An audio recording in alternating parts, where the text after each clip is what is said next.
You slip through Sasha's open window, floating over the sill lined with artifacts from her travels, a white seashell, a small gold pagoda, a pair of red dice.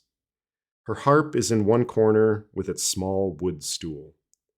She's asleep in her narrow bed, her burned red hair dark against the sheets. You kneel beside her, breathing the familiar smell of Sasha's sleep, whispering into her ear some mix of, "I'm sorry," and "I believe in you."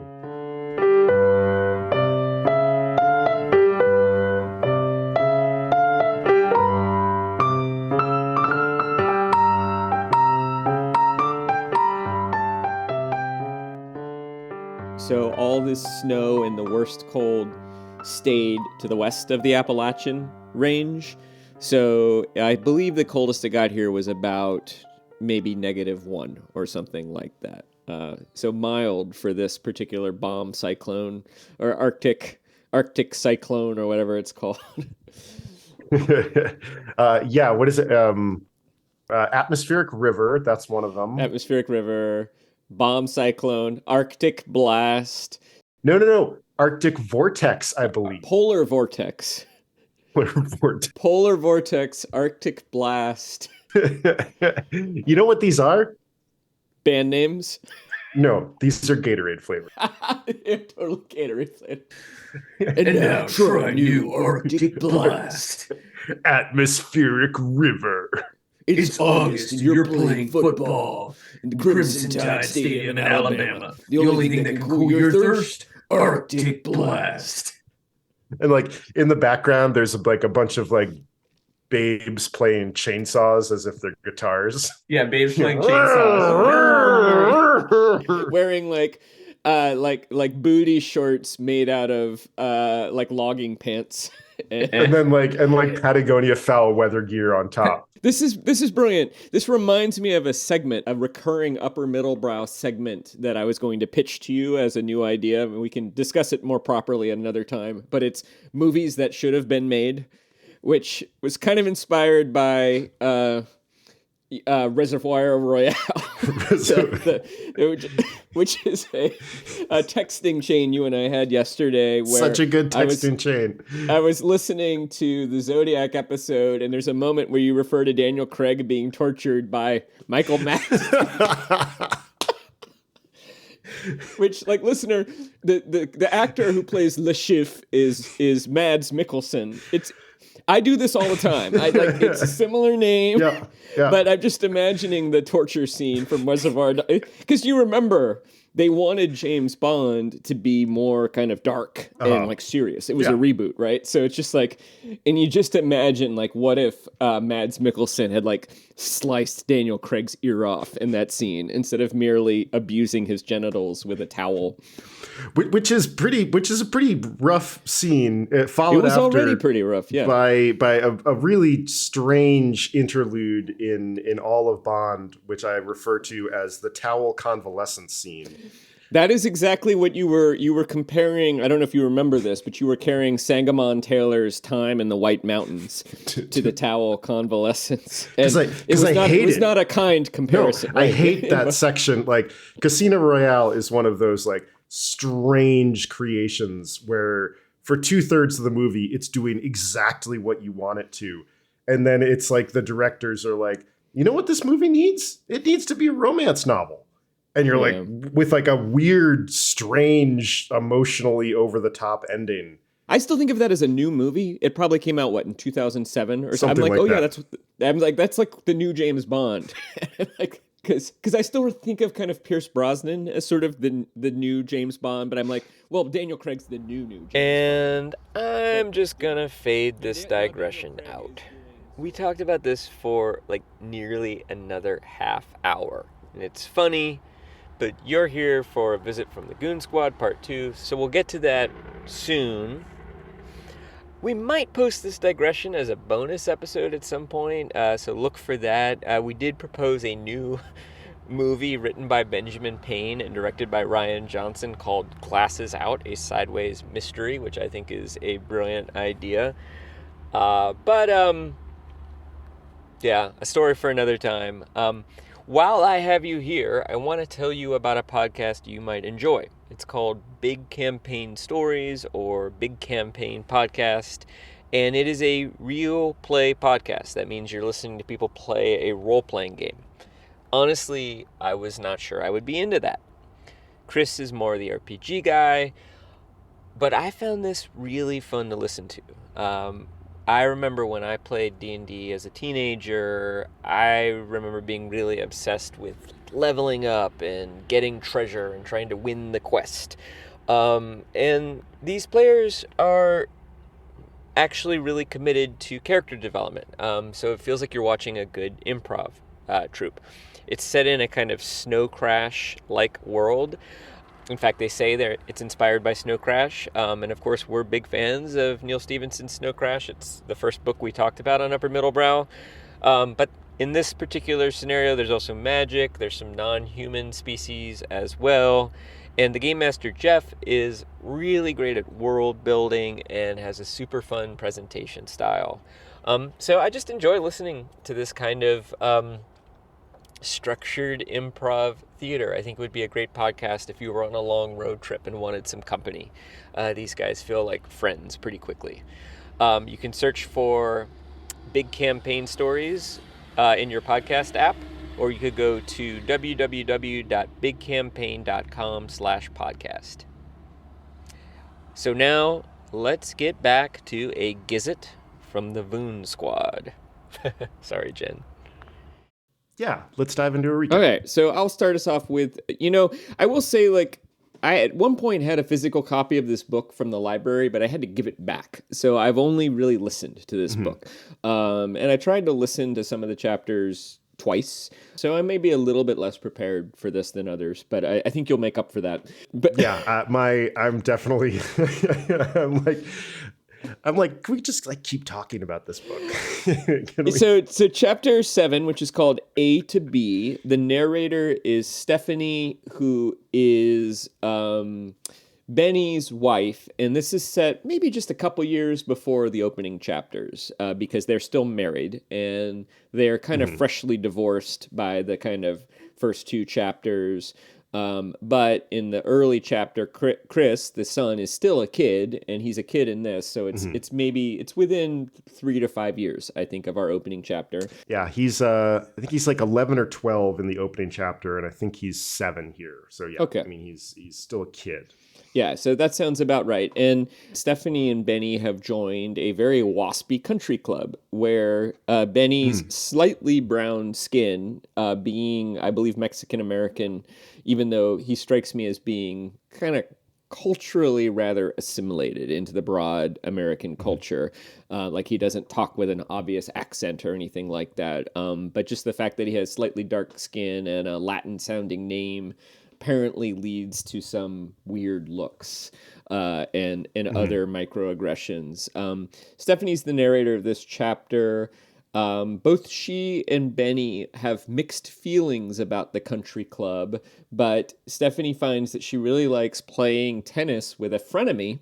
I forget the frenemy's name, but a waspy woman. And Stephanie is a very good athlete, and she develops a kind of almost a fair-like devotion to the tennis playing, where she stops telling Benny about it because Benny, understandably, has dark feelings about the country club.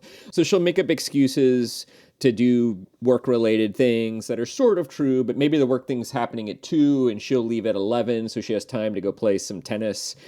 As all this is happening, her brother has moved in with them, Jules, and we've learned that Jules was an aspiring writer and journalist who assaulted a movie star and did some time in prison and is out and is kind of, he's clearly insightful. He's kind of somebody you don't necessarily want along with you in a car trip because he'll sort of make observations about your mental state that you don't necessarily want somebody making. And at one point, they go into town together and take a meeting with Bosco, the guitar player from, I forget the name of the band, but the band that Benny kind of made his career and reputation producing. Bosco, in the way of somebody like Robert Smith, is now an aging, overweight rock star. Again, there's something a little bit old fashioned about this sort of depiction of the music industry here too. This all feels very 80s and 90s, but Bosco is kind of drinking and eating himself to death, but wants to go on a final tour and wants Stephanie's firm to publicize it. And basically, it's going to be a suicide tour because he's going to perform in the wild way that he used to perform, and he expects that's going to kill him. And Jules, the writer, is there during all of this time and is like, this is a great idea. I want to write about it. And Bosco and Jules have kind of like an immediate like friend love. And Jules is like, great, you have exclusive access. You're going to document my suicide tour. And I think that's more or less how that chapter ends. Did I miss anything?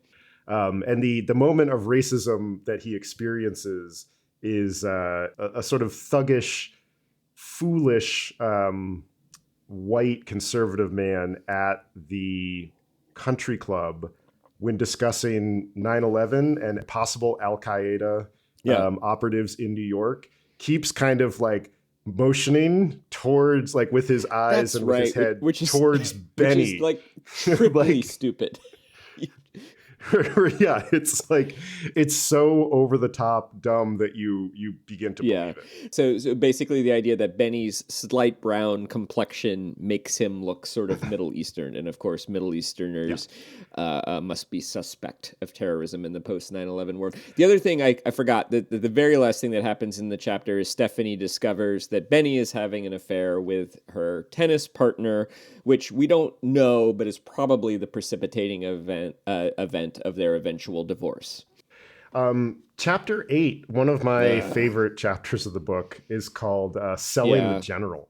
And we shift from Steph's point of view to the point of view of her boss, who in chapter 7 is named Ladal, but then we discover is simply named Dolores, or in this point, Dolly, who has fallen on hard times after she has thrown a disastrous party where she had set up these kind of like plastic troughs that were full of water and oil that were hanging up above the party. And she didn't really get anybody to help her out with design. The heat from the lights melt the plastic and shower hot oil down on her guests, completely ending her career as a star of the publicity realm. And landing her in prison too, right? For a few years. Yeah, that's right. She has sort of like a Martha Stewart-esque like stint in. She does 6 months in prison, and she emerges not quite penniless but close. The thing that calls her to action is her daughter Lulu, who attends a expensive upper crusty, I think middle school or primary or secondary school in Manhattan. And so Dolly now is trying desperately to pay that tuition bill, and she takes a job as the publicist of a genocidal dictator.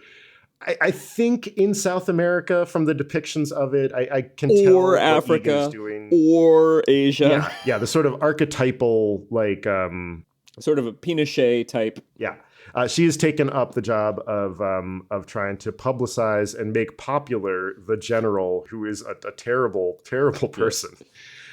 She has a modest success where she gets the general to wear a hat that makes him look endearing after some initial terrible missteps. And then she has the idea. They leave the flaps tied at the bottom of his neck, giving him a double chin, and she has to intervene and says, take some scissors and cut the ties. Yeah, he's described as like looking like a genocidal baby. It's like,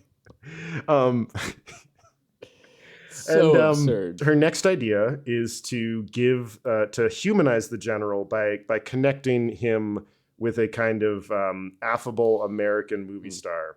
And the one that she hits upon is Kitty Jackson, who we have heard about from the previous chapter.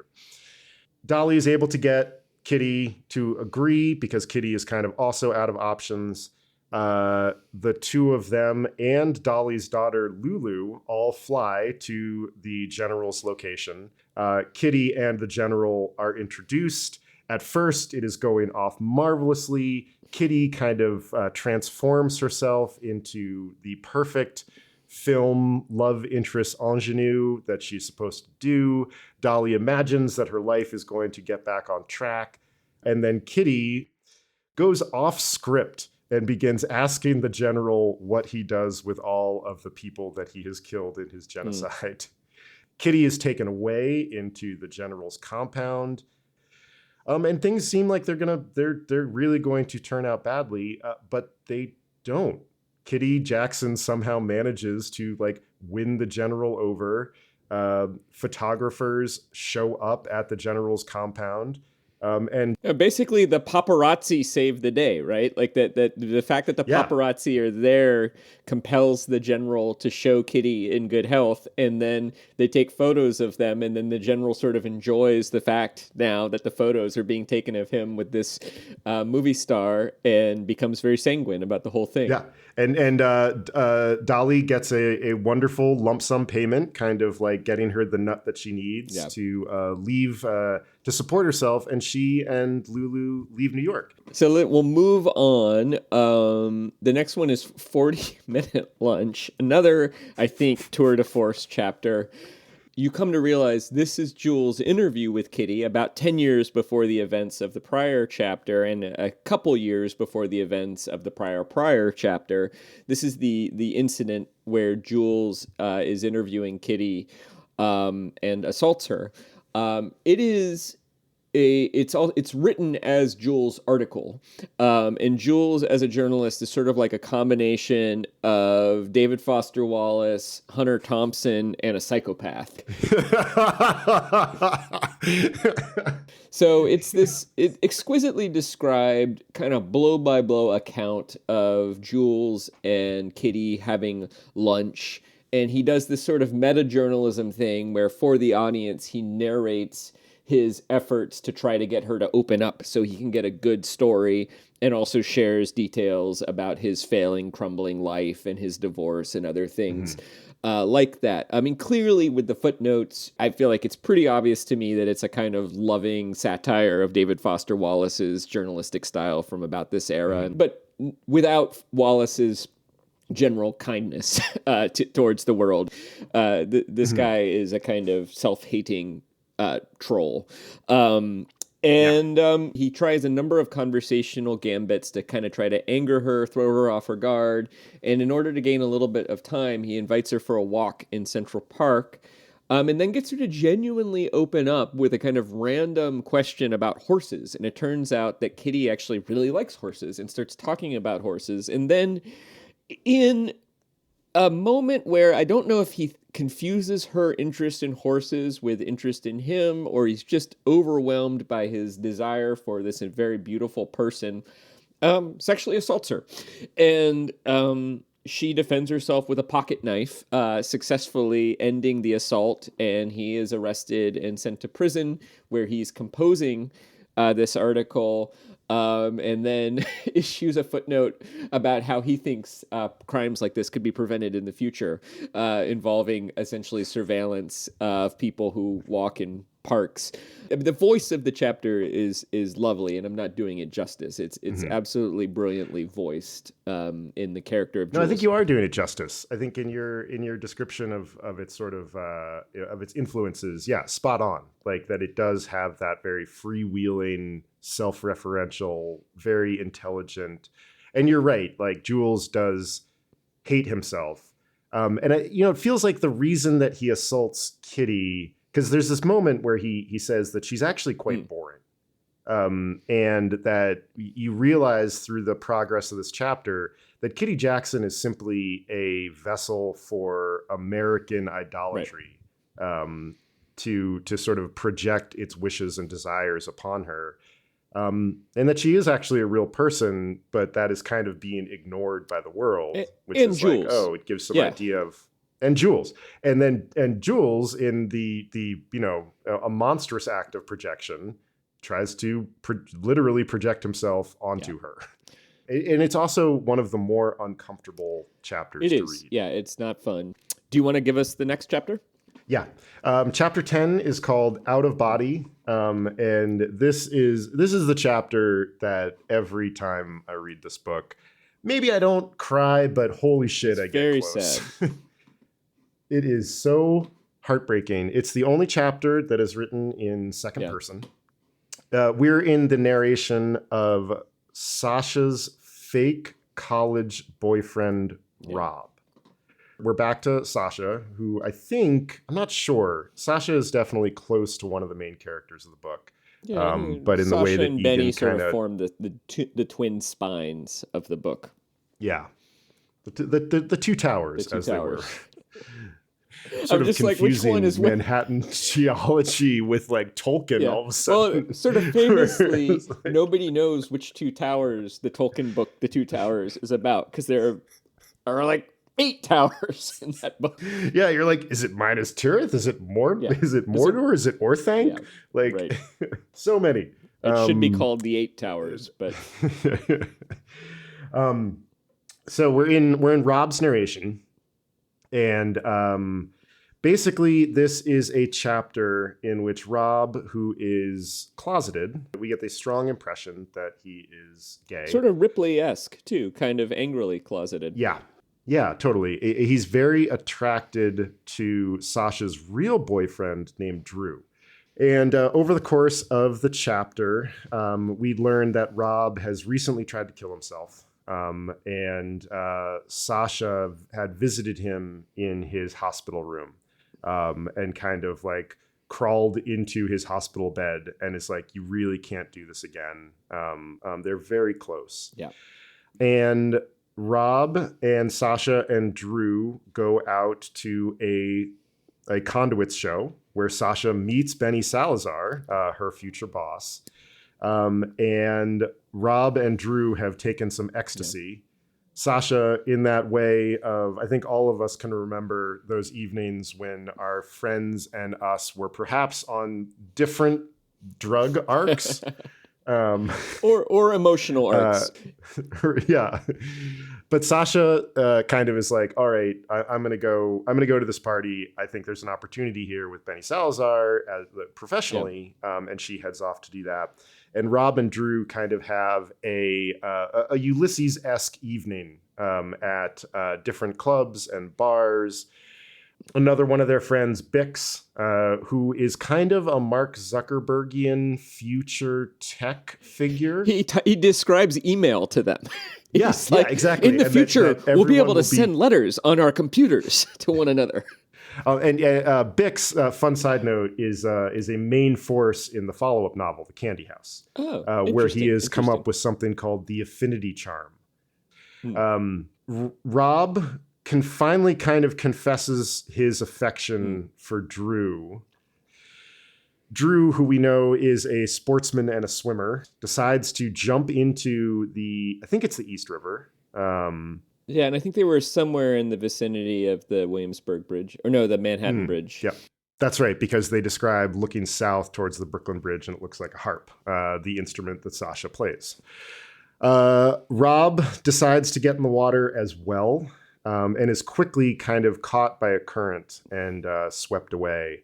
And we learn later that he drowns from this event, but not before maybe having a moment where he is almost saved. It's unclear at the end of the chapter, but Drew does try to save Rob, but is not able to.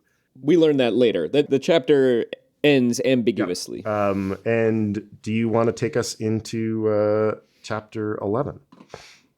Yeah, chapter 11. So this chapter is set a little bit before the last chapter, a couple years before, when Sasha is in fact in the midst of her terrible time in Europe. She's in Naples. She's living, I don't know if exactly prostitute is the right word, but she has sex with her drug dealer in order to get drugs. And I don't know if she has sex with anybody else or just him, but she also is kind of like a pickpocket. And yeah, maybe will kind of like shack up with somebody in order to get food and shelter for a little bit. And meanwhile, her uncle, Ted, or Teddy, is looking for her. This is her mother's brother. who has been hired by her stepfather, who's wealthy. And Ted is an art history professor, and he's sent there to look for her and kind of shirks his duties with only minimal guilt and just goes looks at art, which, it's just sort of like, is there anybody in this novel who behaves morally and like honestly at any point? I just can't imagine honestly like being sent to look for my niece or nephew and doing anything but that. I'm not the best person ever, but it just feels like a rather blatant shirking of duty and responsibility. But he does really like art, and he has a particular moment at a particular museum with a depiction of Orpheus and Eurydice that seems important. And then sort of shortly after that, just blunders into Sasha, invites her to dinner. They go out and have dinner, and then they end up at a bar and a dance club. She picks his pocket. He finally is motivated by sort of guilt and shame about not actually doing what he's there to do, and makes an honest effort, tracks her down, and kind of decamps in front of her apartment and talks with her. And I don't really remember... I just kind of gather that leads to her eventually coming back to the United States. He is in that moment sort of a good uncle because she keeps telling him to leave and he refuses to leave. And one sense is that in the way that kids will push adults away, but secretly want them to stay and show that they love her, that's kind of what's going on. And he kind of passes that test. And maybe you can remind me how the chapter ends. What's implied is that she comes back to the United States and starts going to NYU on her parents' dime as a kind of old college student. Yeah. But, she ends up at NYU probably 3 or 4 years after this, a freshman at 21, which we learned in the previous chapter. And a lot of the emotional heft of this chapter comes from Ted's remembering of the summer that Sasha's parents split up when Sasha was 5. Her biological father sounds like a real jerk who dislocates her mother's shoulder twice and I think breaks her arm. And a lot of these times, Ted is kind of there to get Sasha out of the house and take her swimming. And there are just these like wonderful depictions of him really acting like a very loving uncle. And Sasha as a very kind of beguiling, precocious child. Yeah. Too. Yeah. She does a wonderful impression of her mom. It says, "Oh, Uncle Teddy, you wear me out."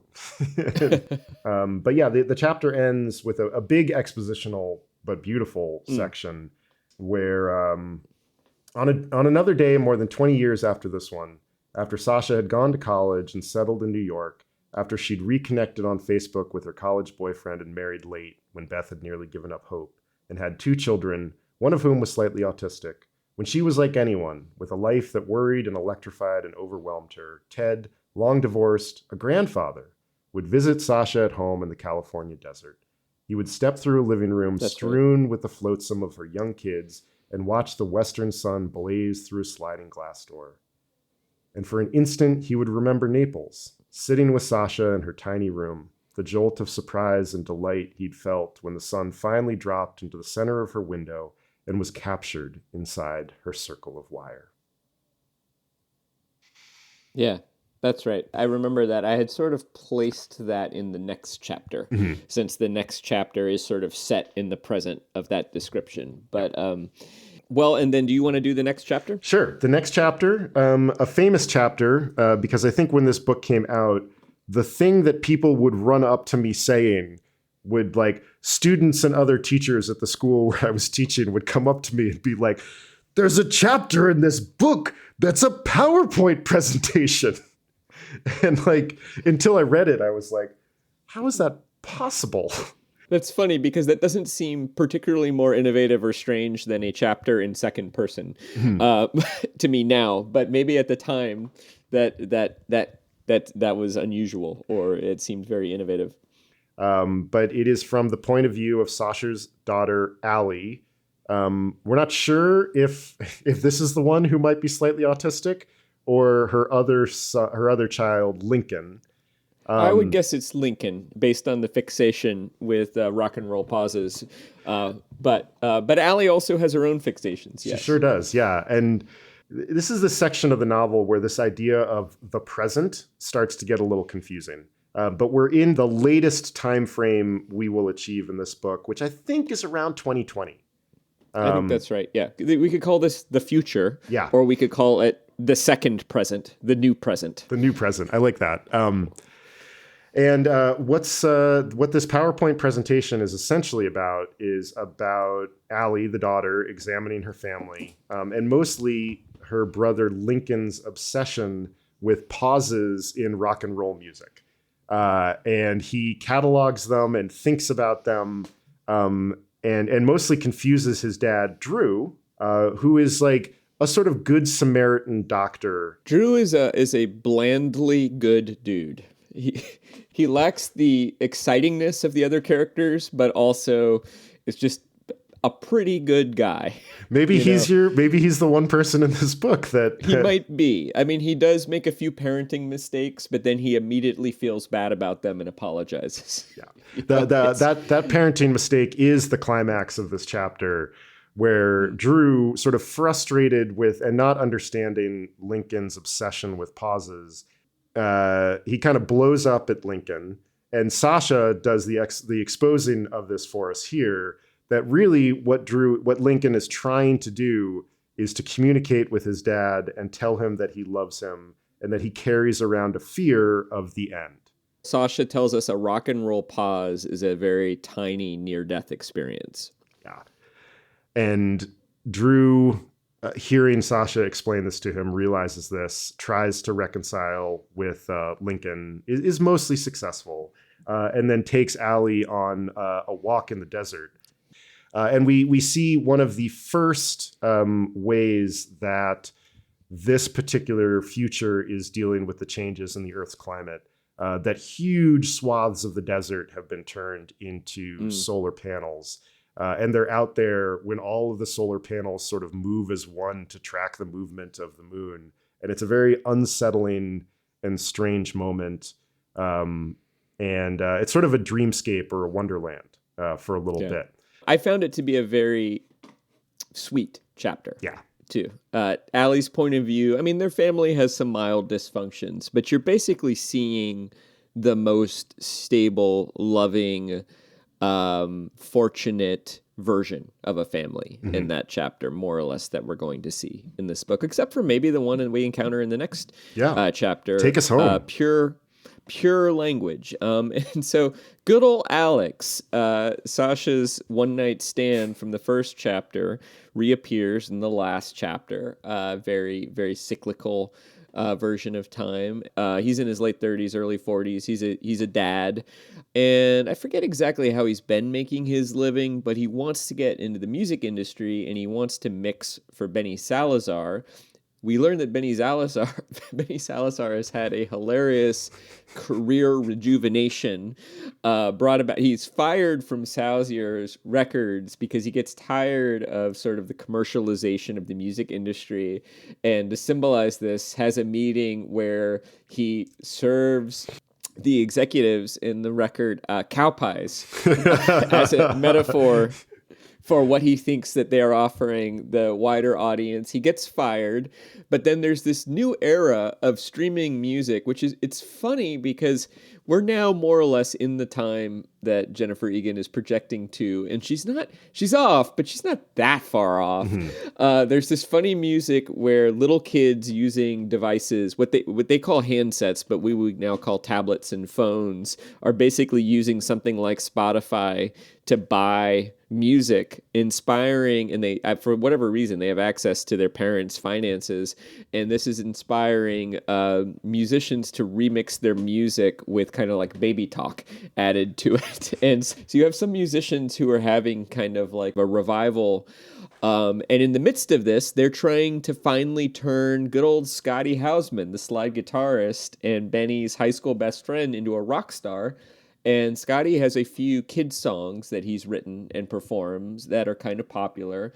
But he also, they believe, has an appeal as an adult. He's very soulful. To me, he kind of comes across a little bit like Townes Van Zandt, except for with a slide guitar, but kind of a weathered, aging poet who's been through a lot, but has a soulfulness in his voice that has been.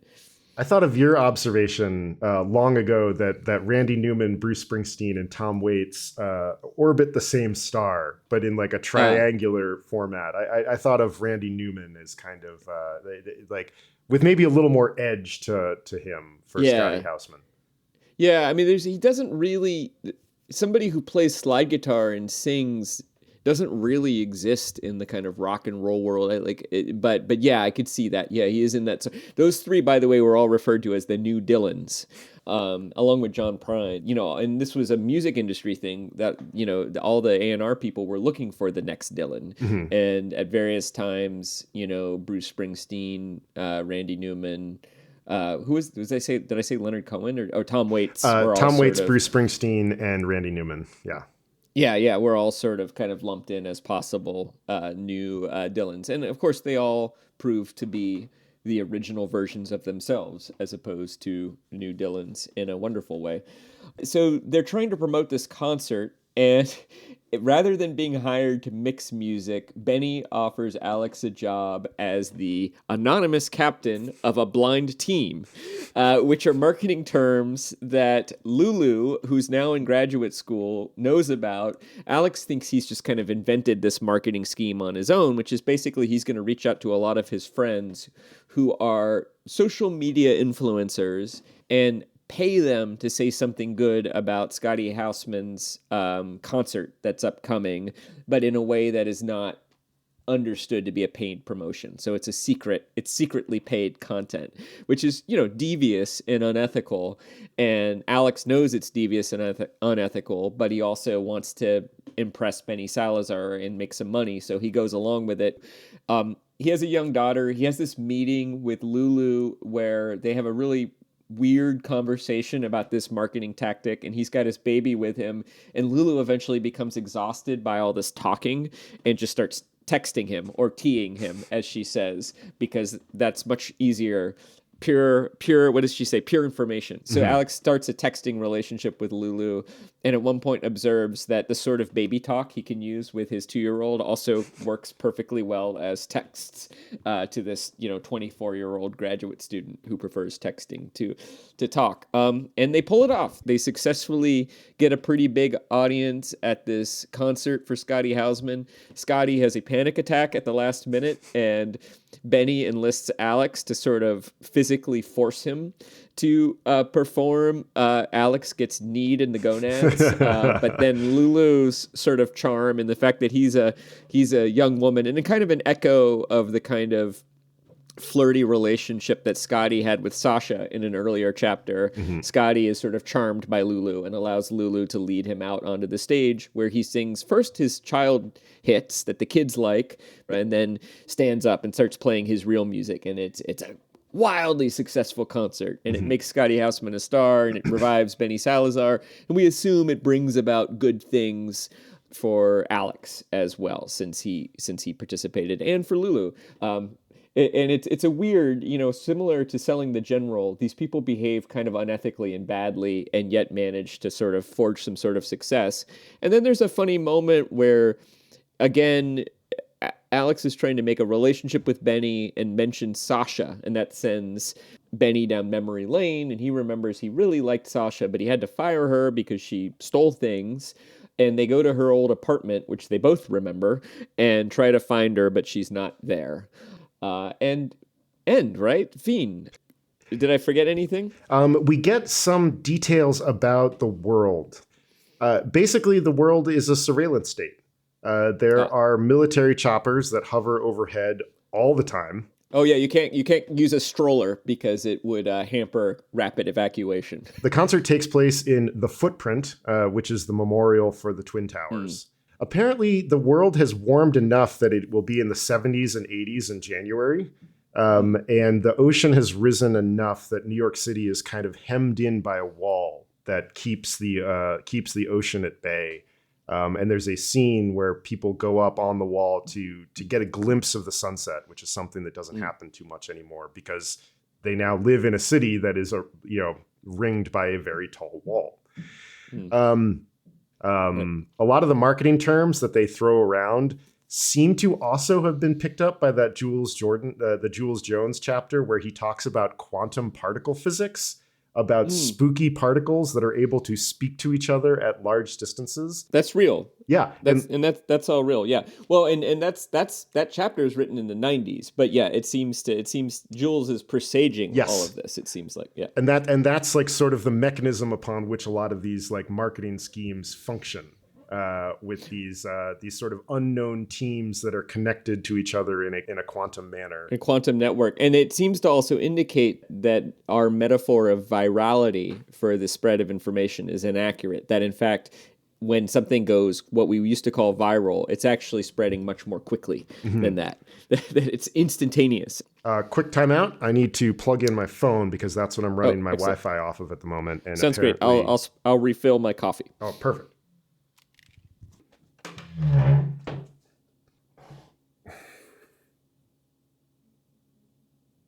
Oh, what was that question I wanted to ask Jesse?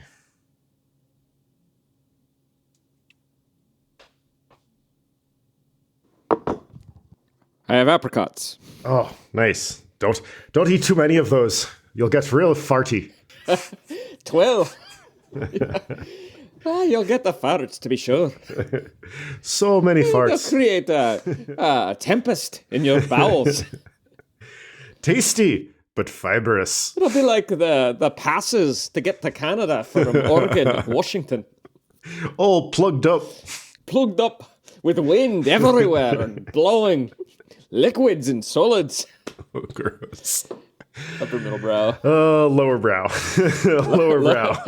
It's sort of lower middle because we're doing potty humor, but with accents. Exactly. So that's the book, right? That's the book. So this is the first title in our series that I came up with called The Future Sucks. And my question to you is, does this future suck to you? Well, it's tricky, and I feel like I'm always giving you mealy-mouthed answers. The future of New York with the wall around it and 80-degree weather in January, which I wouldn't mind a little bit of right now, and the surveillance state, I think, yes, sucks. And it is, I can see the threads that Jennifer Egan is pulling at, since the surveillance state has increased, since September 11th and since the proliferation and marketing and influencing and all of those things have become more and more powerful forces. Although she's really put a kind of force multiplier on all of those things, including climate change. Mm-hmm. Perhaps you could imagine a future that sucks that much in 100 years.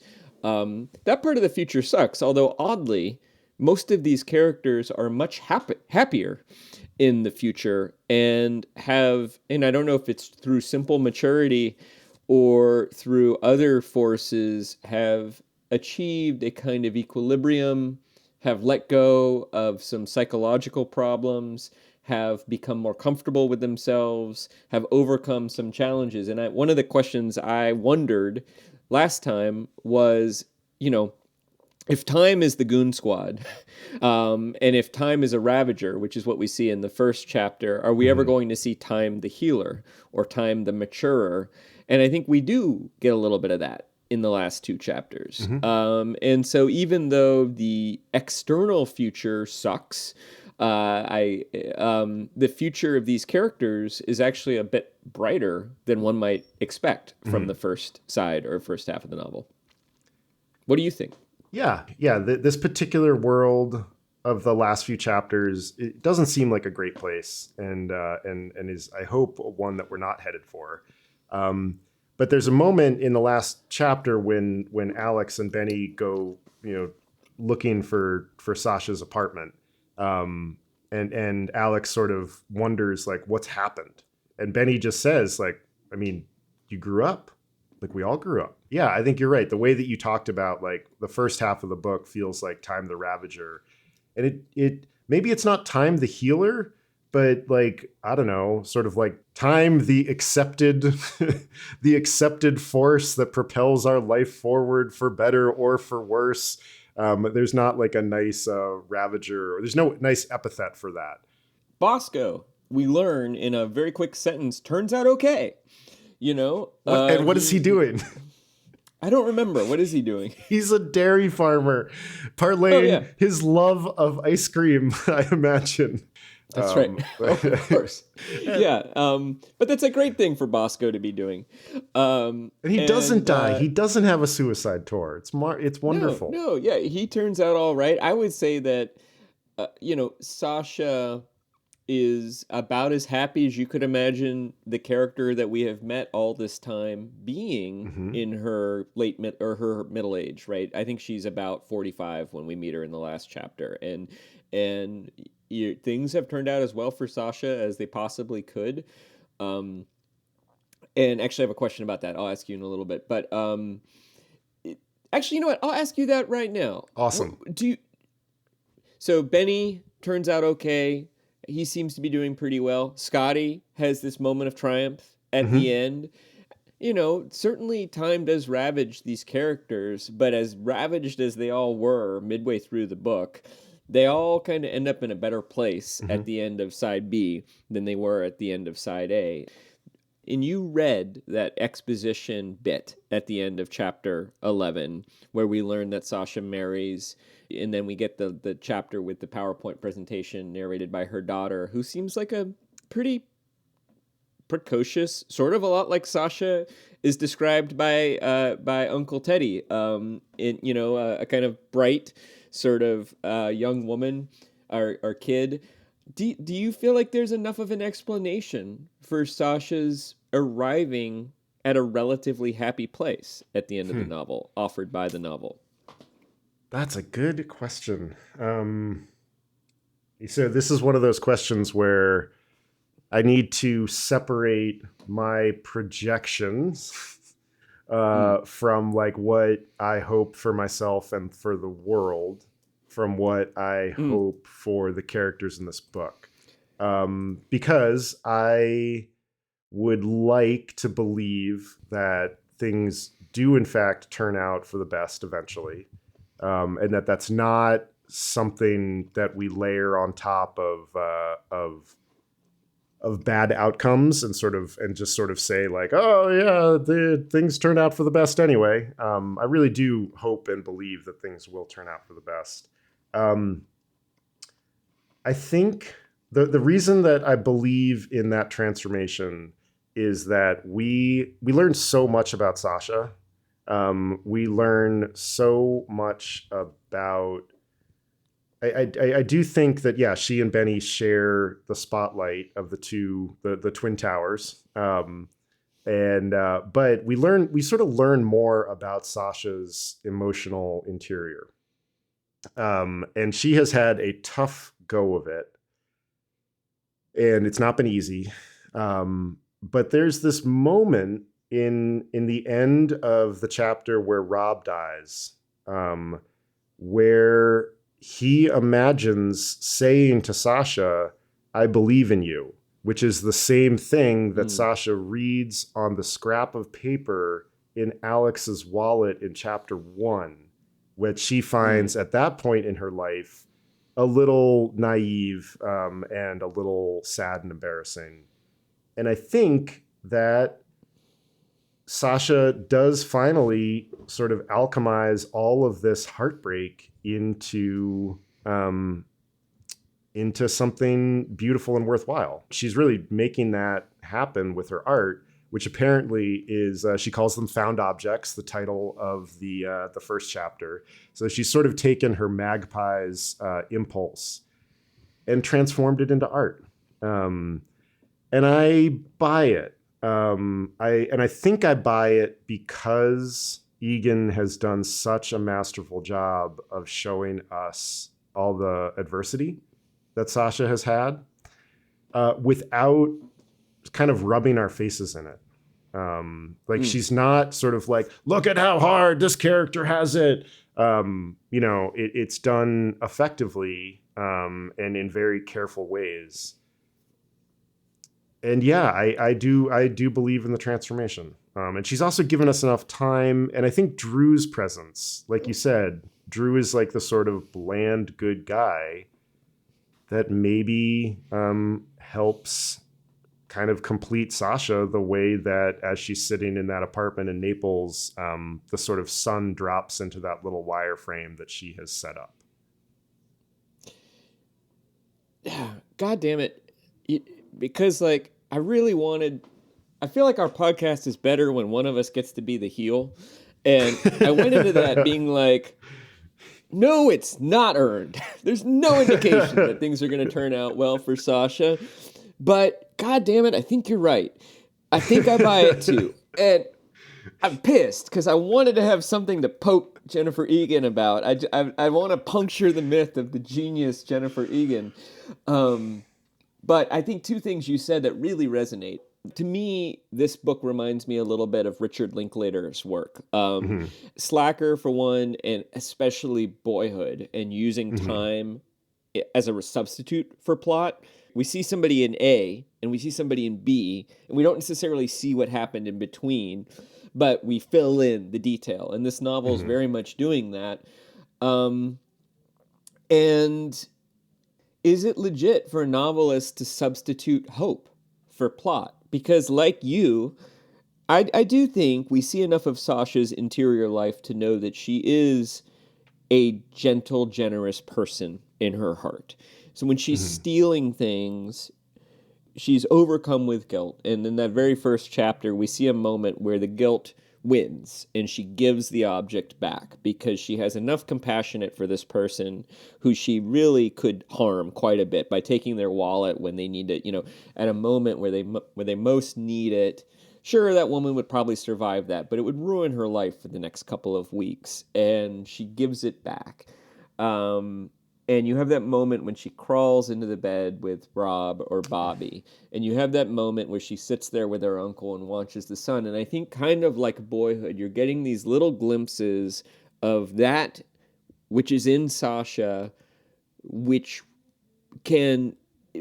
has the potential to turn her into this nurturing, creative mom that we see in the PowerPoint chapter. And it, what it reminds me of now that you say that, did you read A Swim in the Pond in the Rain, the George Saunders sort of? Yeah. His observation about the character's transformation in Master and Man. Because, so that character in Master and Man, he's this rich nobleman in Russia, and he's been treating his servant abysmally for the entire book, and he gets them stranded in the snow, and they're both likely to die, and he tries to abandon him. Fails, and then once he's realized he's failing and they're both likely to die, suddenly he becomes obsessed with saving the life of that man and sacrifices himself to do it. I'm getting moved just thinking about that. Damn you, Tolstoy. And somehow that Tolstoy works. George Saunders explains why it works, because when he has that moment where he changes from being completely selfish to completely selfless in the span of about a paragraph, he does it in a way that is consistent with what we know about him up to that point. There are a number of character traits. So I believe he's sort of like obsessive, and he's kind of mathematical, and he's devoted, and he's stubborn, and he brings all of those qualities that he used to be selfish and kind of look after himself. When he then sets about this task of being selfless, all of those other qualities that we're familiar with come with him, and he does that task in that same way. And I think we see that in Sasha. So when we see Sasha sort of patiently interacting with her daughter, or kind of explaining to her husband, who is blandly good but not as insightful as Sasha is about music and art, what the kid is trying to express when he talks about rock and roll pauses, it all works because we've seen this insight in Sasha. We've seen this kindness in Sasha, despite her very self-destructive behavior up to this point. those qualities have already been there. So I gotta grudgingly agree that Jennifer Egan pulled it off. It's annoying. I'm like a heel, like who's like, I guess I'll team up with you and we'll be tag team partners in celebration of Jennifer Egan. I think if you kind of polled literary types of the last 20 years, I would bet that this book would show up on a high percentage of their lists of important and successful novels. It's going to be hard to do much other than be like, wow, nailed it. This is really good. Yeah. Yeah. Because I have another attempt. Okay. Which is do it. I'm gonna another attempt to sink the Jennifer Egan Battleship. This is very similar to the question do we need to sink about it? Can't we can we like scratch the paint or like blow out an engine? Like, I don't know if we need to sink it. Let's scratch the paint a little bit here. Part of it too is that as you're reading the novel, there are a number of moments as I'm reading the novel where I feel like, why is this in here?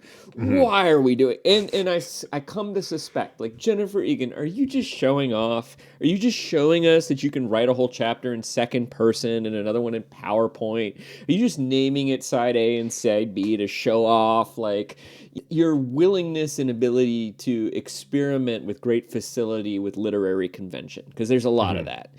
She's good at that. So, chapter 8. Do we need chapter 8? I mean, it's good, but do we need it in this novel? Yes. I'm going to do my best here. Yeah, I know. I knew that was coming. Okay. Yes, we do. We absolutely need this chapter. We need this chapter because we should remind the listener real quick which one we're talking about. This is Selling the General. And this is the chapter that we spend in Dolly's point of view. We learn so much about other characters from chapters that are not focused on those characters. We learn about the damage of the way that the world treats Kitty Jackson in the way that she behaves in this chapter. That's very important. And then when we get to Jules' chapter, that is a sort of an example. We're sort of streaming in from the general to the specific. We get a very specific example of that. We need that chapter because that helps buttress Stephanie's chapters and helps us continue to learn about things like the police state. I think that the police state that Jules envisions may actually have come to pass in the world of the final chapters. Yeah, that's right. It seems like a wild, crazy fantasy, but maybe he's actually describing the measures they took. And we need... What is it? Like you're about to enter a park and you get your ID badge scan, and then any sort of like indication that you've ever committed any sort of bad behavior. If you've been famous or infamous, he wants people to be treated, infamy to have as much an equal meter as fame. We also need Lulu to have a very strange and probably unsettling childhood event that is going to kind of like nudge her off of probably a normal childhood arc, because holy crap, this would do that if you were 9 or 10 and basically witnessed somebody getting abducted by a genocidal dictator. And it does explain why Lulu would be so comfortable creating a blind team with an anonymous captain, because that's like nothing compared to what her mother was doing to make a living in terms of PR. We also need it because we really need some action at this particular moment in the novel. I think this novel would be a little starved for page-turning action, which you certainly get in this particular chapter, because you got a protagonist with a very clear need. So maybe this chapter, in terms of plot, is not totally necessary, but I think in the way that it offers nuance and understanding and context to the rest of the book, it's totally necessary. And that's that's why I think this novel is so fucking remarkable, is that it is a series of overlapping stories that all inform each other. I don't know if you remember in the 90s, there was this promise of the hypertext novel. And like a lot of thinkers and academics were imagining that somehow novels would be construed in kind of a like hyperlinked format where you would read something and click on a link and be taken to another area. And it didn't work because the way that we sort of experience narrative as humans is eventually pretty linear. Like we're much better at being given something that is already structured in an A to B, B to C format. And I think that, holy shit, she pulled it off because she realized that there is a way to do a linear narrative where still your attention does kind of head off on these other links. And I think the brilliance of her novel is that she knows where to put the link and she knows where to curtail the particular plot of a chapter in such a way that we get just enough information to bridge us to the next, sort of web page of the novel. Do you suspect that there are like 6 or 7 Visit from the Goon Squad chapters out there that she roughed out and was like, nah, this one doesn't work? Yes. We're going to leave it out. And one of them did get released and then did make its way into the Candy House. But she published it in 2012 because she was intrigued by this concept of trying to write a short story as a series of tweets. But yeah, I bet that there's more. Like this book is so good and so that, I think you've had this experience yourself in creating anything.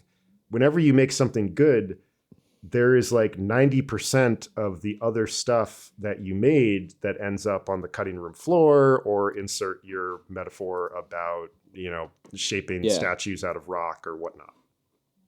Well, and it makes me wonder too, whether she mapped out this novel and had this 11 chapter or 13 chapter outline and then went and wrote those chapters, or whether on a given day she would just sit down and say like, okay, let's write a chapter from the perspective of Benny's wife. I don't know, let's call her Stephanie, country club. Let's just see what happens, and just like would do that and then decided to keep the ones that could be assembled. I've got a question for you about the epigraph. Okay. This is the epigraph of the book. And it's from Proust's In Search of Lost Time. Poets claim that we recapture for a moment the self that we were long ago when we enter some house or garden in which we used to live in our youth. But these are the most hazardous pilgrimages, which end as often in disappointment as in success. It is in ourselves that we should rather seek to find those fixed places, contemporaneous with different years. And what I take from that is, there is an urge to kind of revisit the locations of our earlier selves and to see what's still there.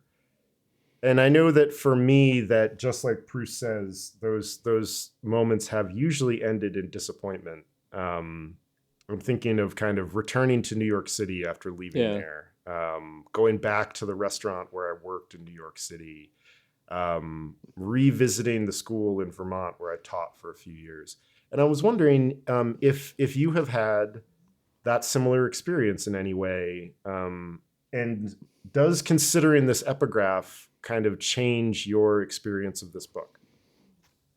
Okay, I'm thinking about it, and I find what Proust to be saying to be a little bit obscure.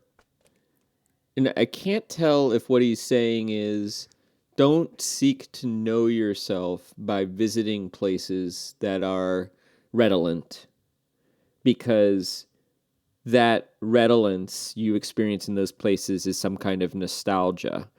And what actually If you want to know yourself, just consider yourself as you exist at a particular moment.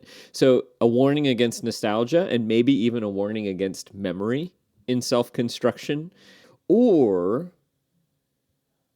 is he saying something else about what you were alluding to, disappointment in a particular place? For some reason, I instinctually feel like I disagree with Proust, that in terms of knowing who I am, I find it very useful when there are moments that bring about a memory that would have been buried otherwise. So it could be visiting, say, the University of Virginia campus, as I did for about a week when I was lucky enough to spend a week there interacting with some students and talking about podcasting and things like that. And they put me up on the grounds of the university, and I found myself just memories emerging simply from the smell of the boxwoods and the sight of the cedar cones or whatever, pine cones or whatever, or fir, whatever sort of seed pods were all around, or just the smell of fall on the campus brought me back to a time in my late teens and early 20s, and little memories associated with particular places would reemerge. And I don't know that there was a particular sense of frustration and disappointment. My time in Virginia was neither universally great or universally bad. It was sometimes great, it was sometimes bad, it was often okay.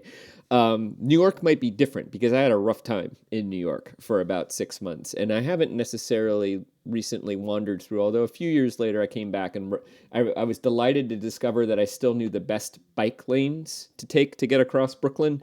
So I don't know, I'm kind of free associating here, but I think I disagree with Proust. I don't know if that's necessarily your question, because I actually find those moments of discovering kind of buried memories, even just like me reminding you about the time that you and Brandon Stafford made an announcement together. To me, that's a gift.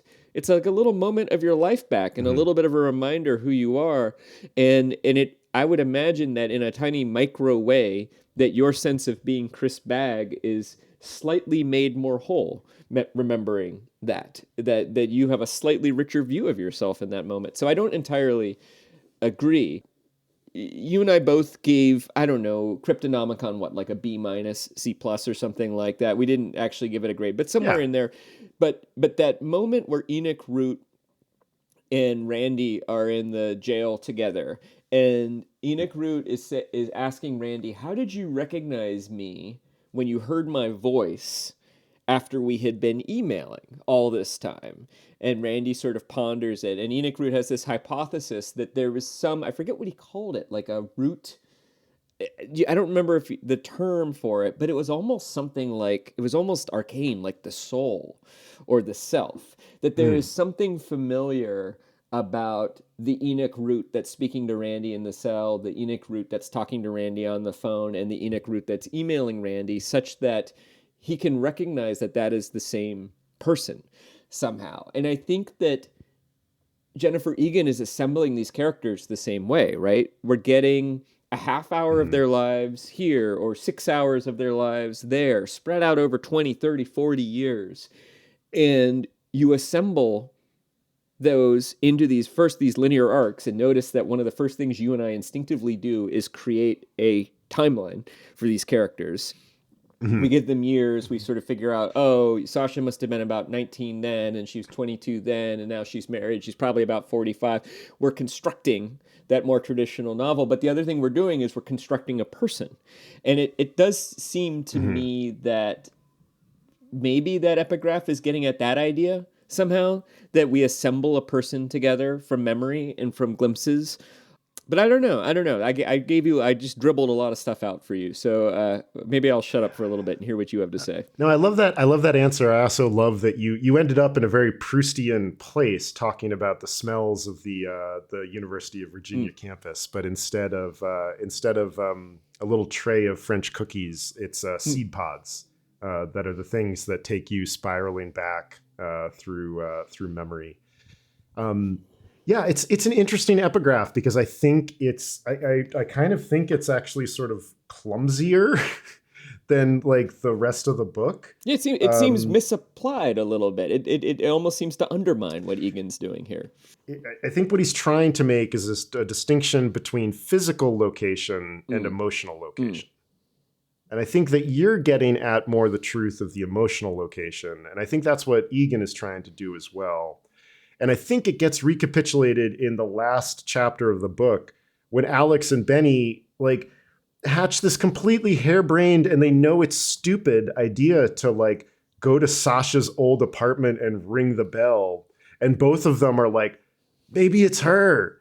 And of course it's not. But then the book marvelously ends with, another different young woman standing at the door to Sasha's apartment, fumbling with her keys.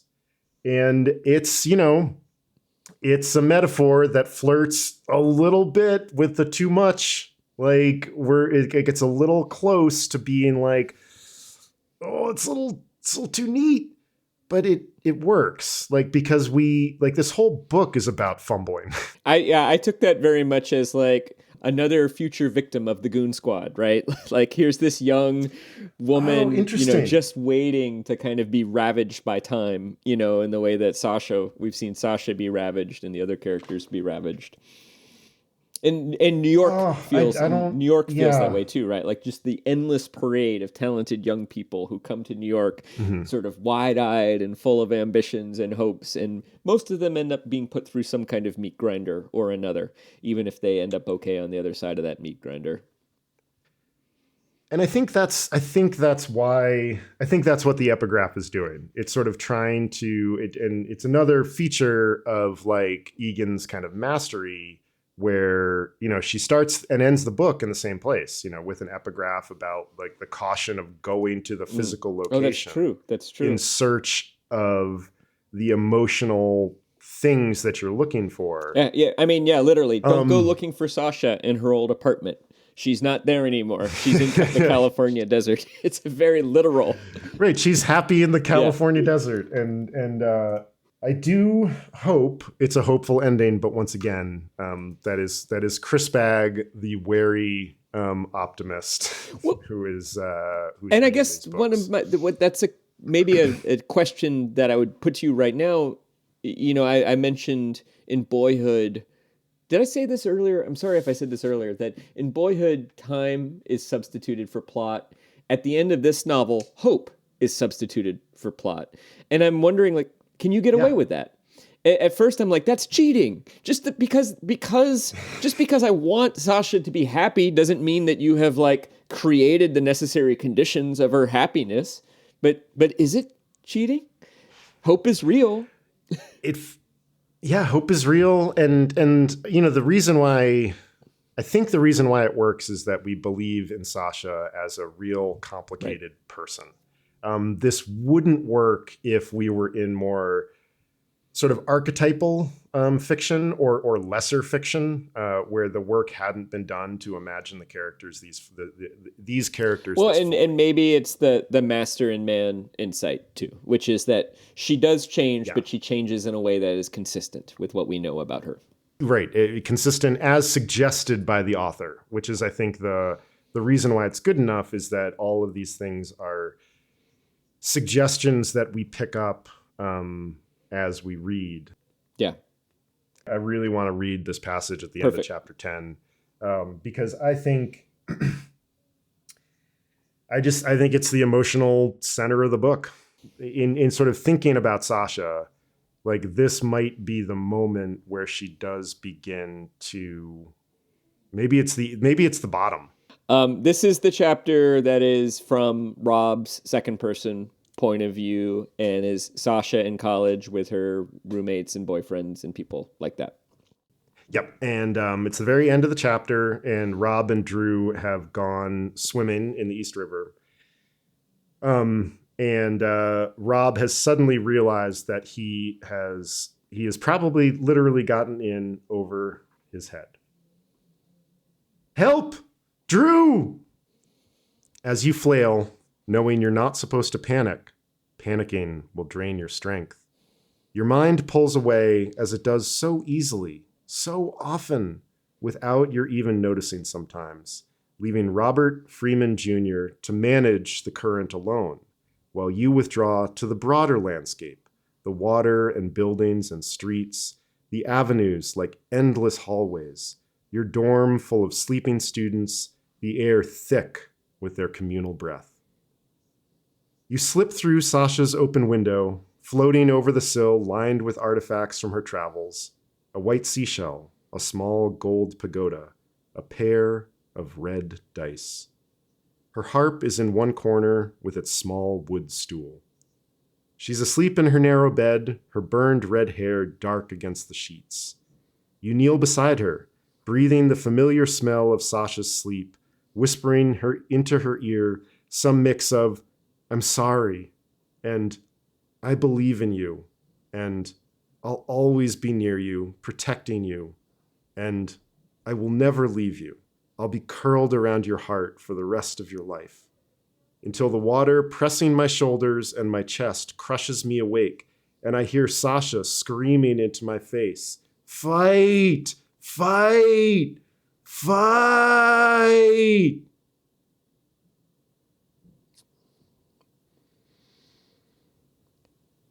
It makes me want to go back and read that part where she finds the scrap of paper that says, "I believe in you," and see if there's any reference to Rob in that moment. Because it now makes me feel like, yes, if stealing the wallet was the bottom, that scrap of paper it's Rob, staying with her and believing in her and protecting her in a impossible way, because this is not a supernatural book. No, it's not. But Egan has created a world where maybe it's possible, and maybe Sasha has repressed it and doesn't really notice in that moment. Sasha senses it, whether it's there or not. And I found being in Rob's even second person consciousness excruciating. I found a lot of this book excruciating to read. In that the characters were so broken, and in some cases behaving in such destructive ways to themselves or to other people that I could barely tolerate it sometimes. And obviously that's a compliment in terms of the vividness that all of that was drawn. What else anything else you wanted to say about that reading? The wild and totally somehow earned shift from second person narration to first person narration in the last sentence of the goddamn chapter, which is a big no-no. I mean, you're not supposed to change point of view stuff between chapters, let alone within paragraphs, and maybe, not even, it's certainly not within sentences, but it does the job. It slams the finality of this particular moment home, that we are experiencing somebody's very personal, non-second person, very first person death. And God damn you, Jennifer Egan, once again, you're not just showing off, because it actually works. Because the second person is a kind of stand-in for Rob's out-of-body quality. That Rob is always standing outside of Rob, watching Rob. And Rob is closeted. What are those two fags doing? At one point when he is making out with another man, but he imagines himself watching himself disapprovingly doing that. That's what he says. And in that moment, he even says, he gives his full name. Robert Freeman Jr. Yeah, and so that he is abstracted from himself in that moment of drowning. The second person vanishes, it collapses, and he becomes himself at the very end there, and it works. It's so tempting to say that she's just showing off what she can do, but it's not. It actually works. It actually tells the story. Yeah, poor Rob is so sad, so broken, so alienated from himself, that the one moment that he finally merges with himself is the moment. Yeah, it's sad. It's very sad, and it is excruciating. Did you come up with trivia? We've been going back and forth about whether we would do trivia the second time. I do have trivia. Okay, I have trivia too. Host goes first. That's what we said, right? Jennifer Egan is a novelist, but she also sometimes reviews fiction for the New York Times. I don't know if you knew that. I didn't know that. So she has, despite being, I would say, rather a literary badass, she occasionally evinces a sort of upper middlebrow sensibility and will celebrate books that might not be considered highbrow. And so, which airport bookstore stalwart did Jennifer Egan review glowingly? Oh my God, this is great. This is redolent of your last trivia question, which also involved like Hudson News. Indeed. Scotty, Which book that you could find at Hudson News at the airport in LaGuardia did Jennifer Egan give a very glowing positive review to? Was it A, Rebecca Wells' Divine Secrets of the Yaya Sisterhood, B, Elizabeth Gilbert's Eat, Pray, Love, or C, E.L. James' 50 Shades of Grey?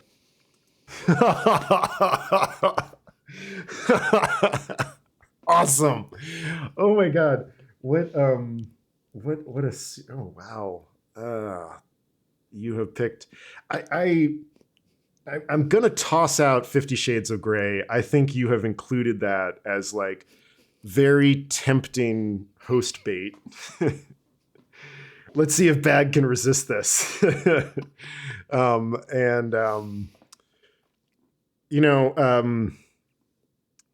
I heard Elizabeth Gilbert interviewed on the Tim Ferriss show recently, and she has this marvelous way of saying no to people that where she sort of recapitulates the request and honors it, and then says, "And no."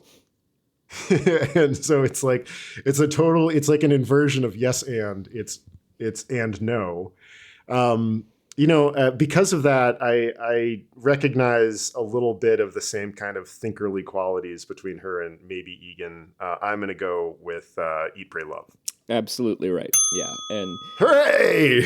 I would heartily endorse. I think Eat, Pray, Love is a underrated book. I think it comes across as this sort of spoiled, privileged lady traveling around without real problems. And it is that, but she has a real self-consciousness around that and humor to it. And yes, Elizabeth Gilbert is very smart, I think. Mm-hmm. I've not read the Rebecca Wells book. It might be wonderful for all I know. I mean, certainly enough Hudson News customers thought so. Yeah, totally. I mean, it's so easy to consign some of those books to sort of the lower dustbin of middlebrow literary dustbin. Success. Yeah, totally. But most of the time, they got to be doing something right. Exactly. Yeah, they're usually doing a lot of things right. They're easy prey, and they shouldn't be. My trivia question is similar. We're in a sort of highbrow, lowbrow place. Along with Marcel Proust as one of the big influences of this book, Egan cites a famous HBO series as the other main inspiration for A Visit from the Goon Squad. Was that series A, The Wire, B, 6 Feet Under, or C, The Sopranos? When you said HBO series, I immediately said The Sopranos. And I think I'm just going to go with that without overthinking it. The Sopranos. You got it. Yeah. The reason that it was so captivating to her was it was one of the first times that she saw a kind of polyphonic treatment, where all of the different characters were really given very thorough and real character expositions and arcs. And so that was one of the things that she'd been really thinking about as she was starting to work on this. I wouldn't have made that connection necessarily, but I make other connections. Well, let's this is the question that we ask whenever we finish up a book. JPD, will you read this book again in your lifetime? I don't know. Probably yes. And probably, if for no other reason, that the book still contains puzzles and mysteries to me that I want to solve. I want to understand how certain things are accomplished as a writer, and so I will probably come back to it for that reason. There only one or two of the chapters did I find pleasurable, like sort of, you mentioned the other day some of the wonderful reasons you like to read, but part of why I also read is just for company and entertainment, and this book only occasionally provides company and entertainment. So it is tough, but I think the answer is yes, because there's so much to learn, and I'm curious how certain things are accomplished, and I'll probably go back at some point and try to figure that out. What about you, Chris? It's so funny. I'll probably read this book again this afternoon. Yeah. or this week, for sure. It's so funny. I find company and entertainment in this book. In every single chapter, I find somebody that I understand, which worries me about myself. But yeah, this I really do find a real sense of comfort and belonging and community with these people. It makes me think of my high school English teacher in her own reprising of her own sort of literary background, loving Adrian Rich, the poet, and getting a lot of feedback from friends of hers that Adrian Rich was just a grumpy, sad old woman. To which my English teacher would reply to them, "Then so am I." And that's how I feel about this book. That's how I feel about the characters in it. Yeah. I think everybody has a degree of brokenness and self-destructive and antisocial tendencies that many of these characters we witness. One thing that I don't really relate to, though, is just the emotional freight of like every single sentence and moment. Like so many of the chapters, and I would say 40-Minute Lunch is very self-consciously that way, but just so many of these chapters, a character says something and sort of the emotional stakes change or reverse, or something is resolved, or something is cracked open, or somebody is angry, or somebody is sad, or somebody is dominated, or the power balance change. And I don't actually experience my life that way most of the time. And maybe that's why I'm a little bit more entertained when the forces of opposition are a little more external, because I feel like I'm constantly problem solving. I'm like, which route am I going to take? And that I'm not sort of constantly aware of my relationship to the person I'm talking with and what's changing and evolving. Every now and again, and I have conversations like that, and I find them very uncomfortable. And all the conversations in this book are like that. So I admire it. But it's an uncomfortable place for me to go. I did come up with a listener quiz. Do you think we should do Wonderful. that? Yeah, let's do it. It's pretty simple, actually. I can lay it out really quickly, which is to say, there must be other rock and roll songs out there with great pauses. So the winner of our listener quiz will be the first listener who sends us an email with 5 great rock and roll pauses not acknowledged by this novel. As long as they have a pause, give us the name of the track and the artist. Ideally, if you send us a link, that would be helpful too, so we can verify the nature of the pause. 5 rock and roll pauses to hello@uppermiddlebrow.com. I love that. I have one last thing to add into this episode. While we were recording, I got a text message from one of our reviewers and Jenny one of G. our in pilot Bend. listeners, Jenny G. in Bend. And the text message received goes as follows. The mistiest and wettest run in a while in Forest Park, kept company by UMB, followed by 5 exclamation points. Loving the Zodiac ep, 1 exclamation point. Wonderful. I believe the Zodiac ep has the shout out to Jenny at the very end too. I think it does too. Jenny also consults on every single piece of Upper Middlebrow design that shows up on the website or on our Instagram feed. Terrific. Or on our Twitter feed. Well, I don't know her, but I am very fond of her reviews and her enthusiasm for our show, and her enthusiasm for our podcasting host voices as well. Jenny G. and Bend is a singular human being that I really hope you get to meet at some point. Well, let's make it happen. We'll have a upper middle brow party in the Pacific Northwest at some point. Live event. Sounds good. Or a live event. Yeah. Yeah, we should start planning for that. Maybe all 9 of our listeners will come. So, listener, next time we're moving on to Jonathan Letham's The Arrest, correct? Read roughly the first half of it. I don't know how many chapters that is, but I trust your mathematics skills, listeners. Do you want to take us out, Chris? Sure thing. Thank you all for listening. Please remember to rate and review us. If you give us a 5-star review on Spotify or on Apple Podcasts, we will read your review on the air. And Upper Middle Brow is a Small Point production. Chris Bagg and Jesse Dukes, creators and hosts.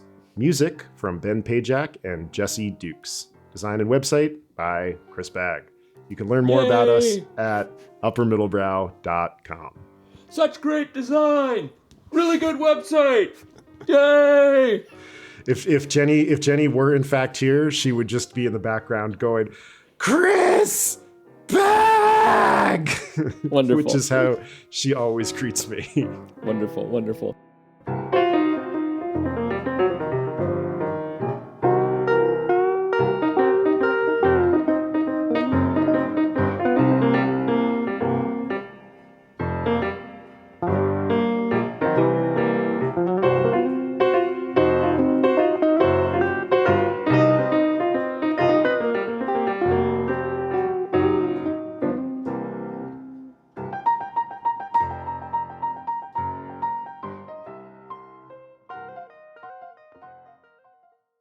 Chris Bagg!